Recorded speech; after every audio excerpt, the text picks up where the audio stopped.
గోవిందాయ నమః. అందరికీ జై శ్రీరామ్. ఈ నెల 15వ తారీఖు ఏకాదశి, 16వ తారీఖు ద్వాదశి. కార్తీక మాసంలో కృష్ణపక్షంలో వచ్చే ఏకాదశి ద్వాదశి. ఇంతకుముందు మనము శుక్లపక్షంలో క్షీరాబ్ద ఏకాదశి ద్వాదశి చేసుకున్నాం. తర్వాత కార్తీక పౌర్ణమి జరుపుకున్నాం కదా. ఆ సమయాల్లో ఎవరైనా చేసుకోలేని వాళ్ళు అశుద్ధి కారణంగా నెలసరి సమస్యలో ఉండో, లేకపోతే ఏదైనా జాత శౌచమో అమృత శౌచమో వచ్చి అలా ఏదైనా ఇబ్బంది ఉండి ఆ వేళ తులసి ఆరాధన, విష్ణు ఆరాధన కార్తీక మాసంలో ఏకాదశి ద్వాదశి రోజు ప్రత్యేకంగా చేయని వాళ్ళు ఎవరైనా ఉంటే వాళ్ళు చక్కగా ఏమాత్రం ఆలోచన లేకుండా, సందేహం లేకుండా ఈ ఏకాదశి ద్వాదశి రోజున జరుపుకోవచ్చు. 15 శనివారము, 16 ఆదివారం వస్తుంది.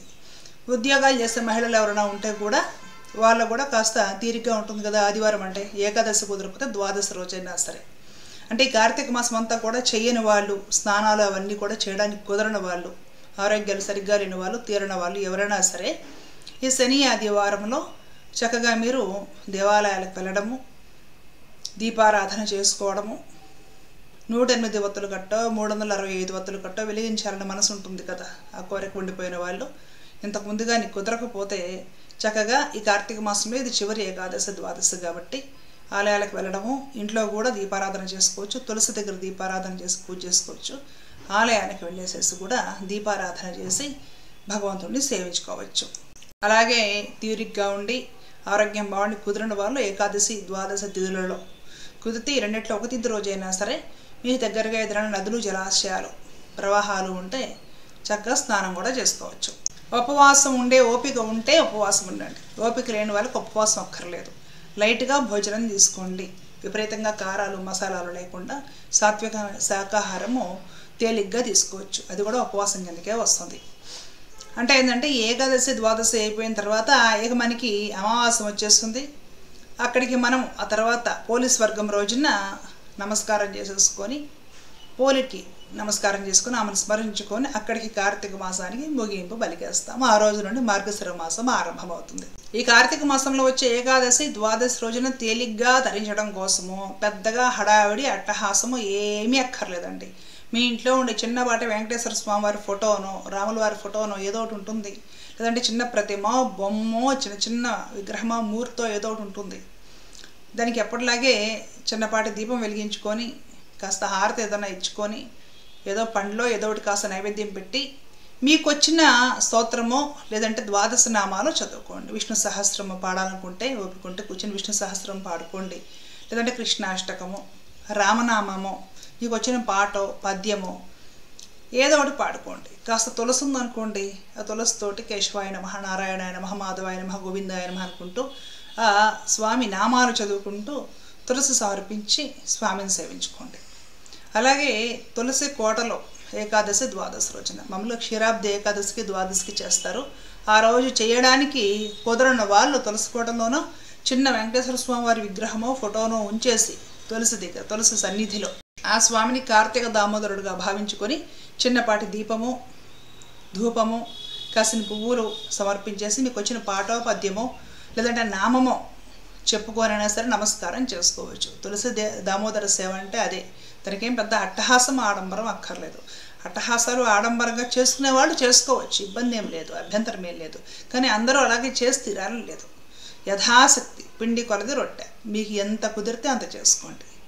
తేలికగా, సింపుల్గా, మీరెంత బిజీగా ఉన్నా సరే పోయిన ఏకాదశి ద్వాదశికి కుదిరిన వాళ్ళు ఈ ఏకాదశి ద్వాదశి సద్వినియోగం చేసుకోండి.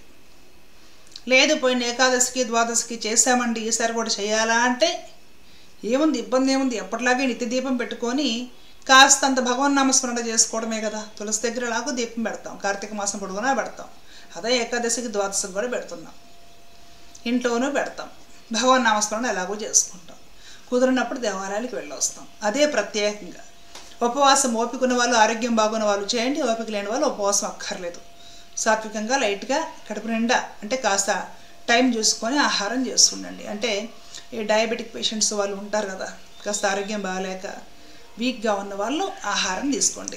ఎవరైతే పోయిన ఏకాదశి అప్పుడో ద్వాదశి అప్పుడో కుదరక కాస్త చక్కగా ఇంట్లో ఒక ఒత్తులు కట్టబెట్టి దీపాలు అది వెలిగించుకోవాలని ఉన్నా కూడా మహిళలు ప్రత్యేకించి పీరియడ్స్ సమస్యలు అలాగ ఉండి చేసుకోలేని వాళ్ళు ఎవరైనా ఉంటే వాళ్ళు ఏకాదశికి ద్వాదశికి చేసేసుకున్నా కూడా అదే ఫలితం వస్తుంది. ఫలితాలు తగ్గడం అవే ఉండవు. ఫలితం మన భక్తికి ఉంటుంది. ఏ మధ్యాహ్నం వేళ కుదిరితే భగవద్గీతో భాగవతమో రామాయణమో ఏదో కాస్త అనుసంధానం చేసుకోండి. 2 పేజీలు చదువుకోండి. గోసేవ చేసుకోండి. కుదిరిన వాళ్ళు గోమాత సేవ చేసుకోండి. ఏకాదశి ద్వాదశి తిథులలో గోమాతకు సేవ చేసుకుంటే నెరవేరని కోరిక ఉండదు. మిగతా పూజలకి ప్రక్రియలకి కోరికలు నెరవేరుతాయో లేదో చెప్పడం కష్టం, కానీ గోమాత ప్రత్యక్ష దేవత, ప్రత్యక్ష భగవత్ స్వరూపం, ప్రత్యక్ష లక్ష్మీ స్వరూపం, జగదంబ. గోమాతకి ఎంత గ్రాసం పెట్టడము, ఆమె గోమాతకి ఏదైనా దాణా వేసేసి మేపడము. ఎవరైనా వీలున్న వాళ్ళు ఆదివారం రోజు అంటే ద్వాదశి రోజున ఆ రోజు సెలవు ఉంటుంది కాబట్టి మీకు దగ్గరలో ఉన్న గోశాలలో ఏదైనా కొంచెం గోసేవ చేయడము, గోమాతకి ఏదన్నా దాణా కోసం హెల్ప్ చేయడము, కాస్త గోమాత దగ్గర ఏదైనా కూర్చొని నామస్మరణ చేసుకోవడము లాంటివి చేస్తే విశేషమైన ఫలితాలు ఉంటాయి. పైసా ఖర్చు లేదు. మీరు ఎక్కడికి పరిగెత్తి క్యూ లైన్లో దూరి ఏ ఇబ్బంది పడాల్సిన పని లేదు. ప్రత్యక్ష భగవంతుడు గోమాత. గోమాతకు సేవ చేసుకుంటే అందులోని ఏకాదశి ద్వాదశి లాంటి తిథులలో విష్ణుపరమైన తిథులలో సేవ చేసుకుంటే చాలా చాలా చాలా ఫలితం కలుగుతుంది. ఈ మాట చెప్పాను కదా అని ఇష్టం వచ్చినట్టు కూరగాయలంటే టమాటాలంటే ఏవి పడితేవి పండినవి పండనివి మొత్తం తీసుకెళ్ళి గోమాతకి నోట్లో తోపకండి. ఆమెకు అరగనివి అంటే గోవుకి లేదా యుద్ధికి అరగనివి పెట్టకూడదు. ఏ పడితే పెట్టి ఏదన్నా ప్రాబ్లం వచ్చిందంటే చాలా ఇబ్బంది అయిపోతుంది, చాలా పాపం తగ్గుతుంది. గుర్తుపెట్టుకోవాలి.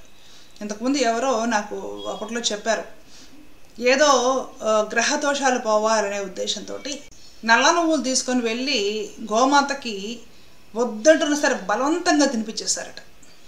గోమాత కడుపుతో ఉంది పాపం, అప్పుడే ప్రెగ్నెంట్గా ఉంది, ఎన్నో నెలలో. దెబ్బకి అది కరిగిపోయి ఎవర్షన్ అయిపోయింది. ఆ గోమాతకు కూడా చాలా పెద్ద ప్రాణాపాయం వచ్చి తర్వాత ఆ గోవుకు సంబంధించిన వాళ్ళు హాస్పిటల్ తీసుకెళ్ళి వైద్యం చేసి అట్లాగో బ్రతికించుకున్నారన్నమాట.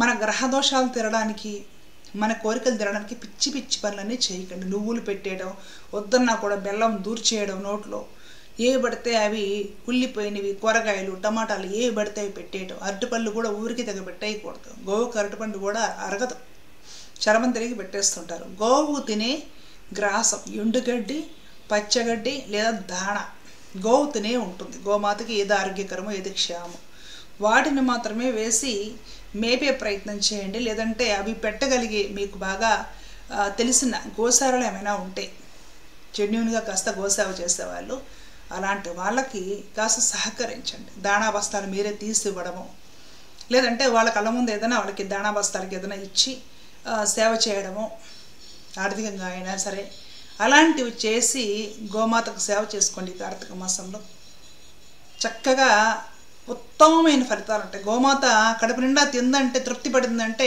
మన కోరికలు తీరిపోతాయి అంతే. ధర్మబద్ధమైన ఏ కోరికైనా సరే గోపోషణ చేస్తే తీరుతుంది. దయచేసి గోమాతలకి ఏవి పడితే అవి తినిపించడము, పిచ్చి పిచ్చి పనులు చేసేయకండి. ఏదైనా జరగరాంది జరిగి గోమాతకి ఏమైనా అయిందంటే తరతరాలు తరతరాలు తరతరాల వంశాలు ఊడ్చుకుపోతాయి. మిగతా నాకు తెలియదు, కానీ గోమాత విషయంలో మాత్రం నాకు తెలుసు. ఎందుకంటే నేను చూసిన, నా కళ్ళతో చిన్నప్పుడు నేను చూసిన కొన్ని కుటుంబాలు ఉన్నాయి.